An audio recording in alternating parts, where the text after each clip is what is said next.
makita nato sa cave or tanang formation nga makita nato sa cave gitawag na siyang speleothem.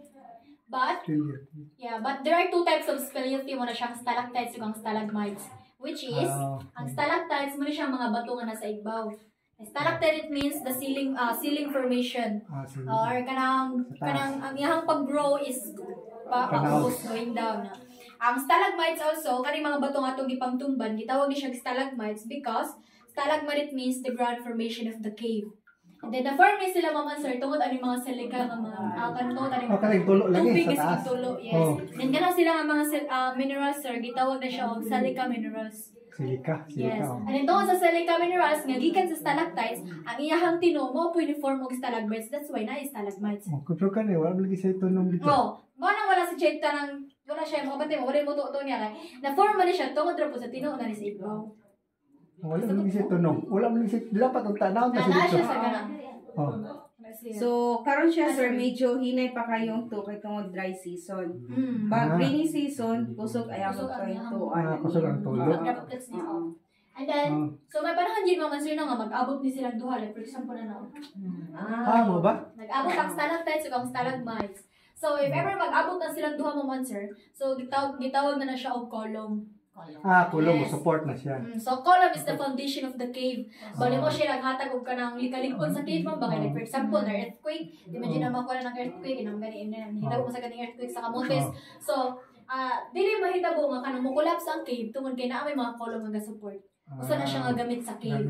Nay kana siya ang column bago pa na siya nag-abot jud like kana sila mag-abot na sila mga million years na silang mag-abot.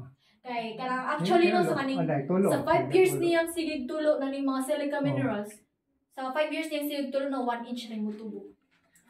Yes, sige na sila kadugay magkuan. And then so bawat punta siya nila sa kanila sa ibabaw mga stalactites kay nga naman. Once nga matouch na to sila, mamatay din sila. It means kanang mo-stop ang ihang growing sir ba? Ano man? Stop yung growing tungod kay namagud di acid sa tong kamot or oil sa tong kamot usa nang makapatay sila sensitive magud ni sila.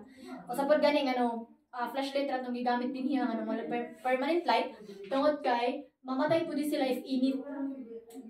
Kabantay mo dito sa swimming area nga mga naniya kay mga lagom na kayo. I-block mo siya.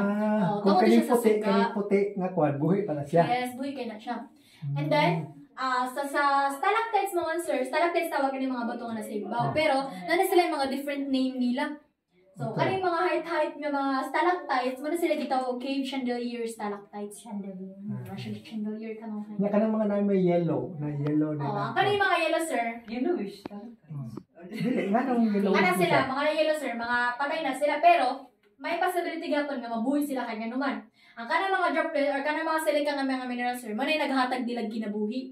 So it means if padalyo po na siya nga nagsigig to, may possibility gapon nga mabuhay sila balik. And then mapa-serve po sila og dark, so munang walay sugat diri. And then aside sa cave chandelier mga sir, kani po siya nga rock formation, mo po siya gitawag cave curtain. Stalactites. Yeah. Then mag-picture sa mo din here then right after masaka ta sa igbal koy. Napod kay pakita niyo nga to nga rock formation of a human heart. Dili siya heart nga drawing nga heart siya organ nato ba? Bato. Ba? Di na koy marag dolphin gani. Picture sa mo. Sige.